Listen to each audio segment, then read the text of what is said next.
నమస్తే. శీతాకాల అసెంబ్లీ సమావేశాలు మొదలయ్యాయి. కేసీఆర్ నువ్వు రావాలంటే కేసీఆర్ ఇయాల అసెంబ్లీకి వచ్చిండు. అసెంబ్లీకి వచ్చి 3 నిమిషాలు 4 నిమిషాలు ఉండి వెళ్ళిపోయినాడు. అసలు అంటే ఎంతో వాడివేడిగా సాగుతుందన్న ఈ అసెంబ్లీ సమావేశాల్లో కేసీఆర్ బయటకు వెళ్ళడం ఇప్పుడు కొంతవరకు చర్చనీయాంశంగా మారింది. సో మాట్లాడే ప్రయత్నం చేద్దాం. మనతో పాటు కాంగ్రెస్ పార్టీ నాయకులు వెంకట్ నాయక్ గారు ఉన్నారు. కేసీఆర్ గారు వచ్చిర్రు, రావాలి రావాలి అని ఎంతో కసిదీర కొట్లాడినట్టున్నారు మీ నాయకులు. ఇలా కేసీఆర్ వచ్చి 5 నిమిషాలు ఉండిపోయాడు. ఎట్లా చూస్తారు అసలు? అన్న ఒక మాట ఏంటంటే కేసీఆర్ గారు వస్తారు వస్తారు అని చెప్పి అన్ని యాంగిల్స్ లో కెమెరాలు పెట్టారు. మీరు మీడియా ఆయన ఏది దుప్పటి ఏదో కప్పుకున్నాడు కదా, దాని మీద కెమెరా పెట్టరు, కింద లో యాంగిల్ నుంచి కెమెరా పెట్టరు. అంటే ఐ మీన్ ఎక్కువ ఆయన పర్సనాలిటీ పెద్దగా కనపడడం కోసం కెమెరా పెట్టరు. తీరా వచ్చి ఉంటారేమో అనుకున్నాం. 3 నిమిషాలు ఉన్నాడు. అంటే తెలంగాణ ప్రజల సమస్యలు ఉన్నాయి, మాట్లాడతా వస్తా అని చెప్పిన ఆయన వెళ్ళిపోయినంటే తెలంగాణ ప్రజలకు సమస్యలు లేవా? లేకపోతే ప్రతిపక్ష హోదా మీద ఆయన గౌరవం లేదా? లేకపోతే తెలంగాణ ప్రజలు 10 సంవత్సరాల పాటు ఆయనకు అధికారం ఇచ్చిన తర్వాత కూడా తెలంగాణ ప్రజల తరపున కృతజ్ఞత లేదా? ఇవన్నీ 100 అనుమానాలు ఉన్నాయి. పాలమూరు రంగారెడ్డి ప్రాజెక్ట్ మీద మాట్లాడుతున్నారు. అది 10 సంవత్సరాలు మీరు అధికారంలో ఉన్నారు. ఆ ప్రాజెక్ట్ ద్వారా పాలమూరు కానీ రంగారెడ్డి గారు నీళ్ళు ఇస్తాను మీరే అన్నారు. చెంబుడు నీళ్ళు ఇవ్వలే, కానీ 1000 కోట్ల వరకు దాంట్లో మీరు దారబోసిరు. ఎక్కడికక్కడ రీడిజైన్లు మార్చుకుంటూ వచ్చిరు. మరి దాని మీద చర్చ జరగాలంటే మీరు ఎందుకు రాలే?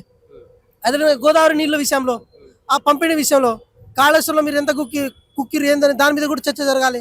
ఆ విషయంలో కూడా మీరు రాలే. అంటే మొన్న ప్రెస్ మీట్ లో కూడా కేసీఆర్ చెప్పిండు కదా, అంటే మిగులు జలాలన్నీ చంద్రబాబు నాయుడుకు అప్పనంగా అప్పచెప్తున్నారు, దాని మీద ఖచ్చితంగా మనం మాట్లాడాలని వాళ్ళ మంత్రులతో వాళ్ళ ఎమ్మెల్యేలతో చర్చించినట్టున్నాడు.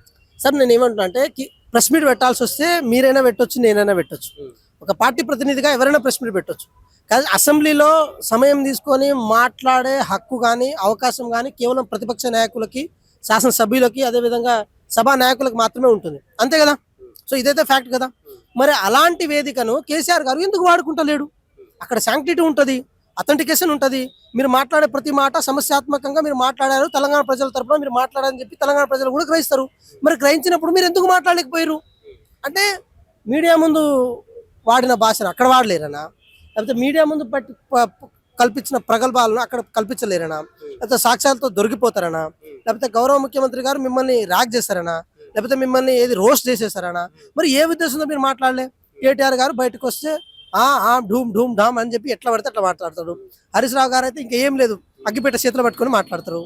అదేవిధంగా కేసీఆర్ గారు కూడా ప్రెస్ మీట్లో మధ్య మధ్యలో జర్నలిస్టులను ఏది చేసుకుంటూ కొంచెం ఎంటర్టైన్ చేసుకుంటూ ఏదో నేను ఉన్నాను, నేను లేనని మీరు అనుకోవద్దు అని చెప్పే ప్రయత్నంలో భాగంగా మాట్లాడతారు. నిజంగా సమస్యలు ఉన్నాయి అనుకున్నప్పుడు అసెంబ్లీ వేదిక మాట్లాడాల్సి ఉండే.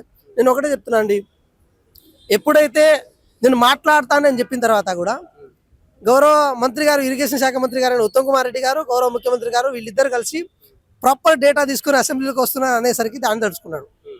ఎందుకు తడుచుకున్నారంటే నిజంగా నేను చెప్పండి, కాంగ్రెస్ నాయకులే భయపడరంట కేసీఆర్ వస్తున్నారంటే, అరే కేసీఆర్ వస్తుంది ఇలా ఈయనకి ఎట్లా సమాధానం చెప్పాలని భయపడరని వాళ్ళ నాయకులు చెప్తున్నారు కదా. అంటే 3 నిమిషాలు ఉన్న కేసీఆర్ గారి గురించి మేమెందుకు భయపడతాము?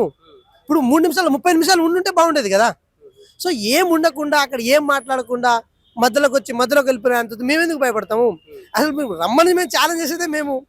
గౌరవ ముఖ్యమంత్రి గారు రావయ్యా, నువ్వు ఫామ్ హౌస్ నుంచి బయటికి రావని చెప్పి మేము బతిమలాడి ఇంత దాకా గుంజుకొస్తే ఎందుకు వెళ్ళిపోయింటో అర్థం కావట్లేదు. మీ మీడియా వాళ్ళు ఏమైనా భయపెట్టిరా? లేకపోతే మీరు ఇచ్చే స్టోరీస్ కానీ మీరు చేసే ఆర్టికల్స్ కానీ దాన్ని చూసి ఏమైనా భయపడ్డాడు? అది మాకు తెలియదు. కానీ ఒకటైతే నేను చెప్తున్నా, గౌరవ ముఖ్యమంత్రి గారిని చూసి భయపడ్డాడు. ఈరోజు గౌరవ ముఖ్యమంత్రి గారు పేరు ఎత్తడానికి కానీ వారి మాట మాట్లాడడానికి కూడా ఆయనకు లేదు. ఇప్పుడు ఆయన ఉన్న తెలంగాణలోనే కదా.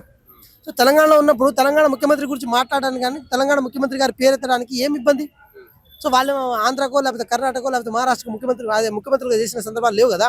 సో ఒకటేంటంటే అన్న, నా మాట ప్రధానంగా అర్థం చేసుకోండి, కేసీఆర్ గారు తెలంగాణ రాష్ట్రాన్ని, తెలంగాణ సమాజాన్ని 10 సంవత్సరాల పాటు ఆర్థికంగా, సామాజికంగా, రాజకీయంగా విధ్వంసం చేస్తున్నాడు.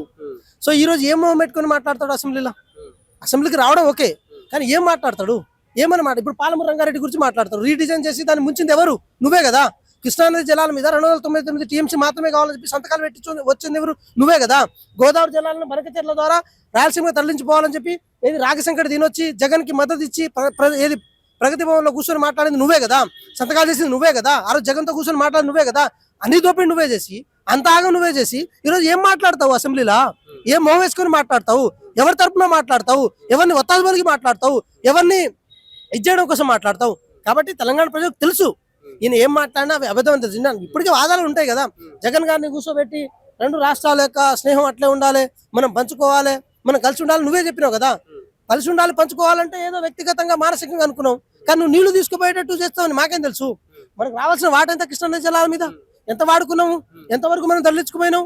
ఏది కృష్ణానది మీద కానీ లేకపోతే గోదావరి నది మీద కానీ ఇప్పటికీ కాంగ్రెస్ కట్టిన ఏదైతే ప్రాజెక్టుల ద్వారా మాత్రమే నీళ్ళు వస్తున్నాయి. వాటి ద్వారా మాత్రమే తెలంగాణ రైతులకు కానీ తెలంగాణ ప్రజలకు దారి తీస్తున్నారు. అంతే తప్ప నువ్వు చేసిందే ఉంది. సో దాని మీద చర్చ జరగాల్సిన అవసరం ఉంది. దీని మీద చర్చ జరుగుతున్న భయంతో వెళ్ళిపోయింది అంతే. అంటే ఇప్పుడు మన గత కొన్ని రోజుల నుంచి చూస్తూ ఉంటే మన ముఖ్యమంత్రి గారి ప్రతిపక్ష నాయకుడిది కానీ బీఆర్ఎస్ వర్కింగ్ ప్రెసిడెంట్ భాష చూస్తూ ఉంటే తెలంగాణ సమాజం కొద్దిగా తలదించుకోవాల్సిన పరిస్థితి వస్తున్నట్లు చర్చ జరుగుతుంది. ఎందుకంటే ఒకరేమో లాగుల తొండలిడిస్తాను ఒకరు అంటారు, ఇంకొకరేమో నిన్ను చెప్పుతాను కొట్టాలని ఉందని ఇంకొకరు అంటారు, నీ తోలు తీస్తాను ఒకరు అంటారు. ఈ భాష సమంజసమైన అసలు? నేను ఒకటే చెప్తున్నా చూడండి, కేసీఆర్ గారు అధికారంలో ఉన్నన్ని రోజు చాలా దారుణమైన భాష వాడి ప్రతిపక్ష నాయకుల మీద కానీ, నేను ఒక మాట చెప్తా చూడండి, చెప్పాల్సి వస్తుంది కాబట్టి చెప్తున్నా. అసెంబ్లీలో కాళేశ్వరం మీద పవర్ ప్రాజెక్ట్ ప్రజెంటేషన్ జరిగినప్పుడు దాని మీద మాకు డాటా ముందే ఇవ్వండి అని చెప్పి అప్పుడు ఉత్తమ్ కుమార్ రెడ్డి గారు పిసిసి అధ్యక్షులు గారిని వారు అడిగితే, మేము కొంచెం దీని మీద ప్రిపేర్ అయ్యి రాలేకపోయినాం అని అంటే, ప్రిపేర్ అయ్యి లేకపోతే పీకనికి వచ్చినా అన్నాడు. అది మంచి భాషన. అదేవిధంగా ఎవరైనా ధర్నాలు చేసి చేస్తే కేటీఆర్ గారు ఆ కాంగ్రెస్ పార్టీ చెత్తనా కొడుకులు అడగని అంటాడు. అంటే అది మంచి భాషన. మీ సోషల్ మీడియా ఇప్పటికీ విషయం చెమ్ముతున్నది. మీ సోషల్ మీడియా ద్వారా ఎట్లా పడితే అట్లా బూతులు మాట్లాడి ఎట్లా పడితే అట్లా చేస్తున్నారు. మరి అది మంచి భాషన. సో మీరు నేర్పించిందే వాళ్ళు బయటికి ప్రమోట్ చేస్తారు.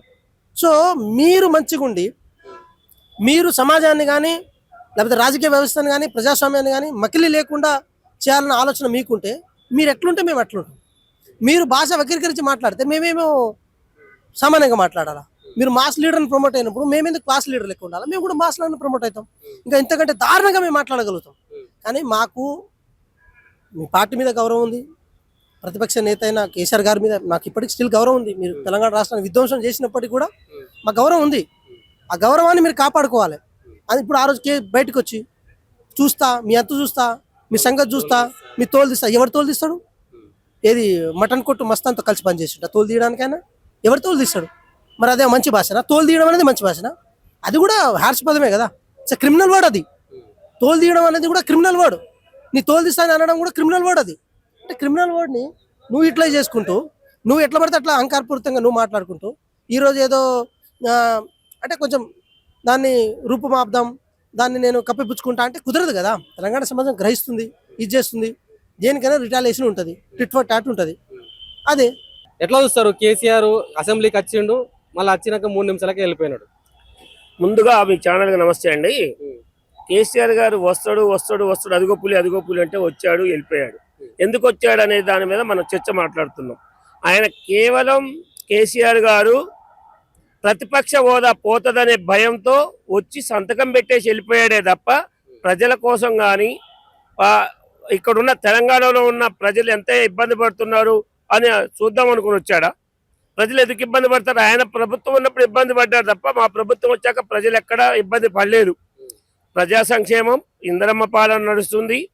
మా ప్రభుత్వం ఇప్పటికి ఈ రోజు వరకు కూడా ఏదైతే మన సంక్షేమంతో పాటు అభివృద్ధితో పాటు సంక్షేమం అంటేనే కాంగ్రెస్ అంటేనే అభివృద్ధి.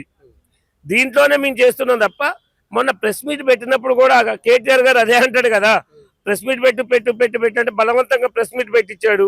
దాంట్లో బస్ లేదని ఇంతకుముందు కూడా తెలియపరిచిన. ఇప్పుడు మళ్ళీ అసెంబ్లీకి వస్తాడు అన్నారు. ఆయన అంటే భయపడరా కాంగ్రెస్ నాయకులు? అంటే కేసీఆర్ అసెంబ్లీకి వస్తుంటే అరే ఏమైనా చర్చ పెడతాడు కావచ్చు, ప్రభుత్వానికి సంబంధించినవి ఏమైనా ఎండ పెడతాడు కావచ్చు అని చెప్పేసి భయపడరు ఏమన్నా? కేసీఆర్ వస్తాడంటే మాకెందుకు భయం అండి? వాళ్ళ ఫ్యామిలీకి భయం. కానీ ప్రజలకు మేము భయపడాల్సింది ఎవరికి? ప్రజలకు భయపడతాం. ప్రజలు మమ్మల్ని మేము ఏదైనా హామీ ఇచ్చి చేయలేకపోతే ప్రజలకు భయపడతాం. కానీ టీఆర్ఎస్ వాళ్ళకి బీజేపీ వాళ్ళకి భయపడే మా ప్రభుత్వం కాదు. రేవంత్ అన్న ఆ స్టేజ్లో లేడు భయపడటానికి. అసలు ఆయన కేసీఆర్ గారు వచ్చి మేమే కేసీఆర్ గారు రమ్మంటున్నాం, అసెంబ్లీకి రండి అసెంబ్లీకి వచ్చి మేమేమన్నా ఏ విధాన్ని తెలంగాణని ఏ విధంగా డెవలప్ చేద్దాం, ఏ విధంగా మనం ముందుకు తీసుకెళ్లాలనే సలహాలు సూచనలు ఇవ్వమని మేమే చెప్తున్నాం, రమ్మన్నాం. ఆయన రమ్మంటే రాకుండా ప్రెస్ మీట్కే అంకితమయ్యాడు. రేపు శీతాకాల సమావేశాలు రమ్మని చెప్తే బలవంతంగా తండ్రి కొడుకు ఇద్దరు కూడా పంపించారు. ఈ రోజు ఆయన అసెంబ్లీకి రావటం మెయిన్ కారణం ఒకటే గుర్తుపెట్టుకోండి, అసెంబ్లీలో ప్రతిపక్ష హోదా పోతది, అసెంబ్లీకి అటెండ్ కాకపోతే గీతాలు ఉంటాయి కదా, రావాల్సినవి ఉంటాయి కదా. ఒక గవర్నమెంట్ ఎంప్లాయీ ఎట్లో అట్టే అసెంబ్లీలో కూడా ఎంప్లాయీ ఆయన ప్రతిపక్ష హోదా పోయిద్దని చెప్పేసి వచ్చాడే తప్ప జనాల గురించి కానీ ప్రజల కోసం కానీ ఉద్దేశించి మాట్లాడే ఉద్దేశం ఉంటే ఆయన వచ్చి మాట్లాడేవాడు కదా. ఏదో బ్రహ్మానందం సినిమా ఉంది కదా, ఇందాక నేను అన్నా, బ్రహ్మానందం సినిమాలో పెళ్లి కూతురును చూపించమంటే మిరపతీగా రా అనగానే మిరపతీగలాగా వచ్చి ఆ పెళ్లి కూతురు కనపడిపోయింది. అంటే కేసీఆర్ గారు కూడా మిరపతీగలాగా వచ్చారు, కనపడకుండా వెళ్ళిపోయారు. టీఆర్ఎస్ ప్రభుత్వం దాంట్లో ఉన్న ఎమ్మెల్యేలు కూడా మన సార్ వచ్చాడా రాలేదని వాళ్ళే అడుగుతున్నారు. అంటే వాళ్ళకే కనిపించలేదు. ఉన్న లోకల్లో ఉన్న అసెంబ్లీలో ఉన్న ఎమ్మెల్యేలకు కూడా కేసీఆర్ వచ్చిపోయింది కనపడలేదు. అంటే మెరుపుతీకి ఎట్లా వచ్చిందో అట్లే వచ్చి వెళ్ళిపోయారు తప్ప ఆయన ప్రతిపక్ష హోదా కాపాడుకోవడం కోసం వచ్చాడే తప్ప ప్రజల కోసం రాలేదు. ఆయన అనుకున్నది టార్గెట్ ఒకటే, ఉద్యమం చేద్దాం, కొడదాం, గోల్ కొడదాం అనుకున్నాడు, గోల్ కొట్టారు. వాళ్ళకి వచ్చిన తర్వాత ఉద్యమ నాయకులకు న్యాయం చేయకుండా వాళ్ళ నలుగురు వాళ్ళ ఫ్యామిలీ బాగుపడదు తప్ప ఇప్పుడు వీళ్ళిద్దరు ఉన్నారు, హరీష్ రావు గారు కానీ కేటీఆర్ గారు కానీ సిఎల్పీలే, ఒకళ్ళేమో అధ్యక్ష పదవి అడుగుతున్నారు, ఒకళ్ళేమో ప్రతిపక్ష హోదా అడుగుతున్నారు. మా నాన్న రాడు, మా నాన్న మాట్లాడలేడని వాళ్ళే అంటున్నారు. ఇక మా నాన్న రాడు అని వస్తాడన్నారు, రాడన్నారు వాళ్ళే, వస్తాడన్నారు వాళ్ళే. వచ్చింది చేసింది ఏంటి? ప్రజల గురించి ఏమైనా మాట్లాడా? మాట్లాడలేదు. ఏమన్నా మేము చేసిన ఏమన్నా తప్పులు మేమైతే మాకు తెలిసి తప్పు చేయలేదు. బట్ చెప్పారు కదా, అంటే ఇప్పుడు అసెంబ్లీకి వస్తే నదీ జలాల విషయాలు చర్చించాలి, నదీ జలాలన్నీ మొత్తం మిగులు జలాలన్నీ చంద్రబాబుకు అప్పచెప్తున్నారు, దాని మీద చర్చ జరపాలని చెప్పేసి అన్నారు కదా. దాన్ని అదే మరి ఉండాలి కదా, ఉండి మాట్లాడి చేస్తే. మా ఉత్తమ్ కుమార్ రెడ్డి గారు అక్కడ బట్టి గారు ఉన్నారు కదా, అసెంబ్లీలో ఉన్నారు కదా. నువ్వు దేని మీద చర్చిస్తున్నా దాని మీద రెడీగా ఆ పులి వస్తుంది అంటే మేము కూడా ప్రిపేర్ అయి ఉన్నాం. నీకు ఏం విషయం కావాలి, దేంట్లో అడిగితే చెప్పాలనే ఉద్దేశంతో మేము వచ్చేసరికి ఆయన వెళ్ళిపోయింది కదా. 3 నిమిషాలే ఉన్నాడు, వెళ్ళిపోయిన సంతకం పెట్టి వెళ్ళిపోయి. ఆయన అడగలేదు కదా. అడిగితే మేము ఏం చేశాము, ఏం అభివృద్ధి చేశాము, ఏం సంక్షేమ పథకాలు చేశాము, బనకచర్ల ఏంటి, నీళ్ళు ఏంటి, కరెంట్ ఏంటి, నిధులేంటి, విద్య ఏంటి, దేనికైనా మేము రెడీగా ఉన్నాం చెప్పడానికి. ఆయన అడగకుండా వెళ్ళిపోయింది కదా. ఆయన అడిగే పరిస్థితులు లేడు, అడగలేడు. ఆయనకంటే ఎక్కువ అభివృద్ధి చేస్తామని వాళ్ళ మనసాక్షికి కూడా తెలుసు. ఆయనకంటే ఎక్కువనే అభివృద్ధి చేస్తాం. ఆయన 10 ఏళ్లలో ఎంత దరిద్ర పాలన ఉందో, ఈ 2 ఏళ్లలో ఎంత అభివృద్ధి పాలన ఉందో అందరికీ తెలుసు. వాళ్ళ టీఆర్ఎస్ కూడా కౌశిక్ రెడ్డికి కానీ వీళ్ళందరికీ, జగదీష్ రెడ్డి అందరికీ టీఆర్ఎస్ వాళ్ళకి తెలుసు. 10 ఏళ్లలో కేసీఆర్ గారు చేయలేదు, 2 ఏళ్లలో కాంగ్రెస్ ప్రభుత్వం చేసింది అని మొన్న పంచాయతీ ఎలక్షన్ లో కూడా మేము ప్రజలు మాకు పట్టం కట్టారు. రేపు రాబోయే జెడ్పీటీసీ కానీ ఎంపీటీసీ కానీ జిహెచ్ఎంసీ ఎలక్షన్ లో వాళ్ళు డిపాజిట్ కూడా కోల్పోతారు. అంటే మీరు చూసే ఉంటారు, ఈ మధ్య కేటీఆర్ గారు ముఖ్యమంత్రి రేవంత్ రెడ్డి గారిని పట్టుకొని కొంచెం ఇష్టానుసారంగా మాట్లాడాడు. ముఖ్యంగా నన్ను అంటే ముఖ్యమంత్రి గారిని చూస్తే నాకు ఎడమకాలు చెప్తాను కొట్టబుద్ధి అవుతుందని అనుకుంటా ఇటువంటి వ్యాఖ్యలు చేస్తారు. ఇవి కరెక్టేనా అసలు? ఆయన కనీసం కేటీఆర్ గారు మాట్లాడే విధానం మార్చుకోవాలి. ఫస్ట్ ఒక రేవంత్ రెడ్డి గారి అదే పదానికి సరే మేము కూడా అనకూడదు, ఆ సీటుకి విలువయాలా.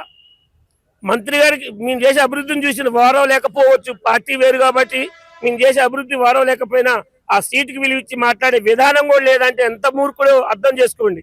ఒక ముఖ్యమంత్రిని పట్టుకొని ఆ విధంగా అన్నాడంటే అతను కనీసం ఆ పార్టీలో కూడా ఆయన ఎవరు గుర్తించే పరిస్థితి లేడు. ఆయనకు అధ్యక్ష పదవి కోసం కావాలి, అధ్యక్ష పదవి కావాలి, మా బాగోపోతుందనే భ్రమతో సీఎం తిట్టాడు.